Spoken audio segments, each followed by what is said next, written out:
नमस्कार, पुरंदर न्यूज चॅनलतर्फे आपलं सर्वांचं स्वागत आहे.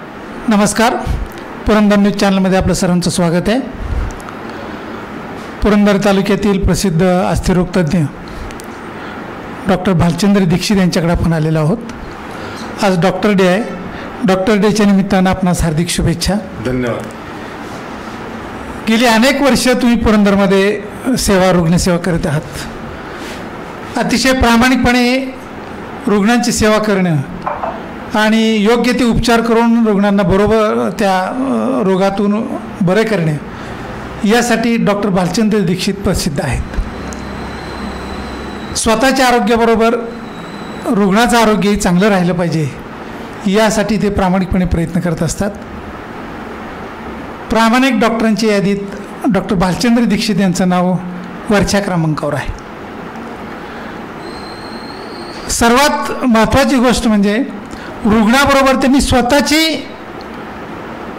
आरोग्य अतिशय चांगलं ठेवलेलं आहे. डॉक्टर बऱ्याच वेळेस तुम्हाला रात्री अपरात्री ऑपरेशन करावं लागतं, उपचार करावे लागतात, उठावं लागतं, टाईम टेबल काही राहत नाही. दिवसभर किंवा बाहेरगावी तुम्हाला पेशंट्स तपासावे जावे लागतात. स्वतःच्या आरोग्याची तुम्ही स्वतःचा फिटनेस कसा सांभाळा? त्याची गुरुकिल्ली एकच आहे सर, की किती ताणतणाव असले तरी नियमित व्यायाम आणि हलका आहार या दोन गोष्टींवर मी सतत भर देत आलेलो आहे. किती ताणतणाव असला, किती उशीर झाला तरी सकाळी लवकर उठणे आणि नियमित माझा जो व्यायाम आहे तो मी कधी चुकवत नाही. नियमित व्यायाम आणि हलका आहार, योग्य नियोजित आहार ह्याच्यावरच मी भर देत असतो. आता अस्थिरोगतज्ञ म्हणून तुम्ही नागरिकांनी काय नेमकं काळजी घेतली पाहिजे, आहार कसा घेतला पाहिजे आणि विशेषतः सिनियर सिटीजननी काय काळजी घेतली पाहिजे? आजकाल आपल्या भारतात जसं डायबिटीस वाढत चाललं आहे तसं ऑस्टिओपोरोसिस म्हणजे हाडांची घनता कमी होणे, हाडांमधलं कॅल्शियम कमी होणे हा एक आजार खूप जोरदार वाढत चालला आहे. त्यामुळे उतारवयामध्ये पेशंटमध्ये फ्रॅक्चरचं प्रमाण अगदी सहजपणे कोणी पडलं तरी खुब्यात फ्रॅक्चर होणं, मनगटात फ्रॅक्चर होणं हे प्रकार खूप वाढत आहेत. त्यासाठी सिनियर सिटीजननी मुख्यतः आहारावर भर दिला पाहिजे. नियमित चालण्याचा व्यायाम जरी केला, सोपा आणि साधा, तरी चांगला आहे.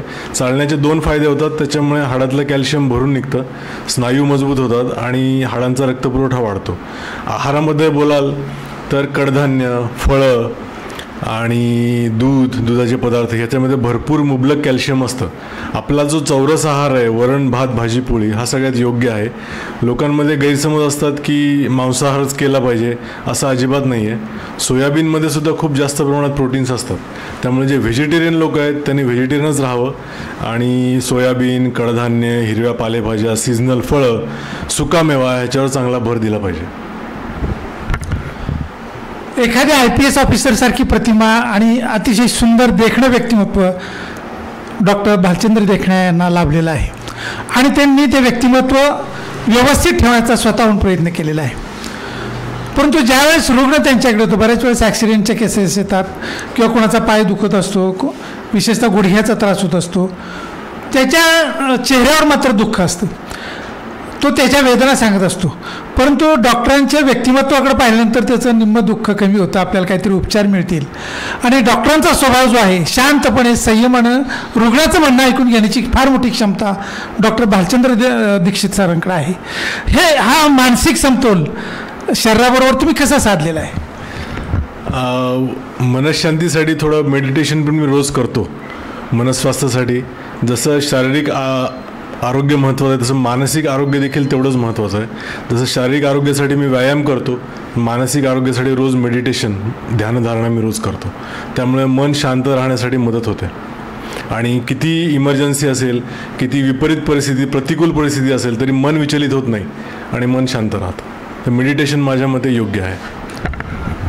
शारीरिक वेदना, दुखणं कमी करण्यासाठी आज बऱ्याच प्रमाणात व्यसनांच्या आहारी तरुण पिढी विशेषतः गेलेली दिसून येते. विनोदाने बऱ्याच वेळेस ऐकवलं जातं की काही डॉक्टरसुद्धा सांगतात की दिवसभर जर संप मोठ्या प्रमाणात झाली तर रात्री 2 पेग घेत जा. तर या अभिप्रायाबद्दल, या सूचनेबद्दल, अशा प्रकारच्या सल्ल्याबद्दल तुमचं काय मत आहे व्यक्तिगत? हा अतिशय चुकीचा सल्ला आहे असं मी म्हणेन. आणि माझा तर मी परत सांगतो की व्यायाम आणि चौरस आहार, योग्य आहार विशेषतः फास्ट फूड टाळलंच पाहिजे. रस्त्यावर मिळणारे पदार्थ, मग तो पास्ता असो, वडापाव असो, कुठल्याही गोष्टी आणि गोड पदार्थ ह्या टाळल्या पाहिजेत. जे प्रोसेस्ड फूड आहे, पॅक्ड फूड आहे ते टाळलं पाहिजे. एक साधी गोष्ट मी तुम्हाला सांगतो सर, की जी गोष्ट डायरेक्ट शेतातनं आपल्या जेवणाच्या टेबलवर येते त्याला आपण फूड म्हणूया, म्हणजे अन्न म्हणूया. जी गोष्ट शेतातून कारखान्यात जाते आणि कारखान्यातून आपल्याकडे येते दॅट इज प्रॉडक्ट. प्रॉडक्ट म्हणजे एक प्रकारचं उत्पादन आहे ते. त्याची त्या कंपनीला जाहिरात करावी लागते. मॅगी जाहिरात बघून आपण घेतो. पालकची भाजी आपण जाहिरात बघून घेत नाही. पालकाच्या भाजीची कुठे जाहिरात नसते. मॅगीची जाहिरात असते, ती दाखवतात टी व्हीवर. ते बघून मुलं सांगतात की आई मॅगी करायची आहे. कुणी म्हणत नाही पालकाचं वरण करायचं आहे. त्यामुळे शेतीतनं जो प्रॉडक्ट आपल्याकडे येतं डायरेक्ट त्याला आपण अन्न म्हणूया. प्रोसेस्ड फूडपासून लांब राहिलं पाहिजे, हे माझं महत्त्वाचं सांगणं आहे. आता खरं तर तुम्ही तुमचं वैद्यकीय शिक्षण तुम्ही कुठे घेतलं आणि काय डिग्री? माझं वैद्यकीय शिक्षण BJ medical college Sassoon hospital इथे घेतलं, MBBS आणि त्याच्यानंतर MS या दोन्ही डिग्री. आणि DNB हे जे आहे, जी मोठी डिग्री आहे ऑर्थोपेडिक्समधली, ती मी दिल्लीला मौलाना आझाद मेडिकल कॉलेजमधून घेतली. खरं तर इतकं उच्च शिक्षण तुम्ही घेतलं आहे, मेरिटमध्ये आहात आणि जीवनामध्ये हा खडतर प्रसंग तुम्हाला येत असतो की आपण प्रॅक्टिस करत असताना सामाजिक न्याय देण्याच्या भूमिकेतून आणि जे नवीन तंत्रज्ञान आलेले आहेत या क्षेत्रामध्ये, नवीन जे अद्ययावत तंत्रज्ञान आलेलं आहे त्याचा उपयोग करत असताना रुग्णांशी तुम्ही कशा पद्धतीने सेवा देता त्याचा उपयोग होतो, या ज्ञानाचा, अनुभवाचा आणि तंत्रज्ञानाचा?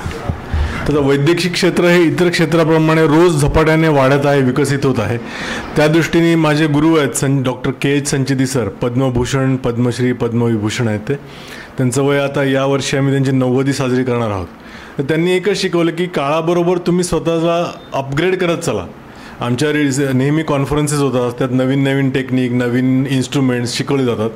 ते इथे आणणे, त्याचा रुग्णांना वापर करणे आणि त्याचा फायदा रुग्णांना करून देणे, हे महत्त्वाचं तज्ज्ञ मी पाळलेलं आहे. म्हणजे काळासोबत आपण जर बदललं नाही तर तुम्ही मागे पडत जाता. त्यामुळे नवीन तंत्रज्ञान आत्मसात करणे, त्यासाठी नियमित कॉन्फरन्सेस अटेंड करणं महत्त्वाचं आहे. वैद्यकीय परिषदा असतात, त्यात भाग घेणं, त्यात आपले शोध निबंध प्रसिद्ध करणं, यात मी अग्रेसर असतो. सर्वात शेवटचा आणि साधा आणि महत्त्वाचा प्रश्न आहे.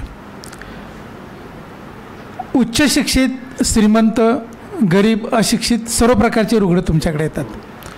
बऱ्याच वेळेस रुग्णाला अपेक्षा असते की डॉक्टरांनी संवाद साधत असताना आपल्याला काय नेमकं झाले, काय उपचार केले पाहिजे याची विचारणा डॉक्टर सतत करत असतात. आणि या प्रश्नांच्यामुळे अनेक वेळा डॉक्टर वैतागतात, रागावतात. परंतु आपण मात्र संयमानं, सातत्यानं मी अनेक वर्ष आपलं पाहतोय की अतिशय संयमानं पेशंटच्या, रुग्णांच्या प्रश्नांना तुम्ही उत्तरे देत असतात आणि जे काही गैरसमज असतील ते दूर करण्याचा प्रयत्न करत असतात. हे वैद्यकीय क्षेत्रातलं ज्ञान आहे का तुमचं स्वतःहून ते कौशल्य आहे? नाही, यात परत महत्त्वाचा वाटा जातो डॉक्टर KH संचेती आणि डॉक्टर पराग संचेती यांचा. त्यांनी आम्हाला ऑर्थोपेडिक्स हा विषय शिकवण्याबरोबर पेशंटशी कसं वागावं, कसं बोलावं, पेशंटशी रॅपो कसा डेव्हलप करावं हे शिकवलं. तुम्ही सरांकडे केव्हा जाल तर सर नेहमी हसतमुखाने प्रत्येकाचं स्वागत करतात. मग तो पेशंट असो, मावशी असो, मामा असो, कुणी असो. सर नेहमी म्हणायचे की आपलं डोकं शांत ठेवायचं आणि हसतमुखाने नेहमी बोलत राहायचं. आनंद हा वाटण्याने वाढतो असं नेहमी सरांचं सांगणं असायचं.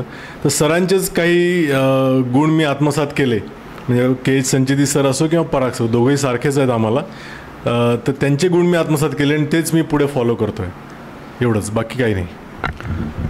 खऱ्या अर्थानं जीवदान देणारे डॉक्टर आहेत.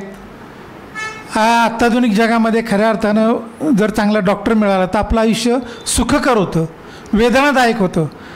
आणि डॉक्टर भालचंद्र दीक्षित सरांचा पुरंदरमध्ये या बाबतीत फार मोठा सिंहाचा वाटा आहे. गेली अनेक वर्षे त्यांनी ही सेवा दिलेली आहे. अशा या डॉक्टरांना पुरंदरच्या जनतेने, पुरंदर न्यूजच्या वतीने मी त्यांना शुभेच्छा देतो आणि त्यांच्या हातून रुग्णांची अधिकची सेवा हो अशी मी इच्छा व्यक्त करतो. धन्यवाद.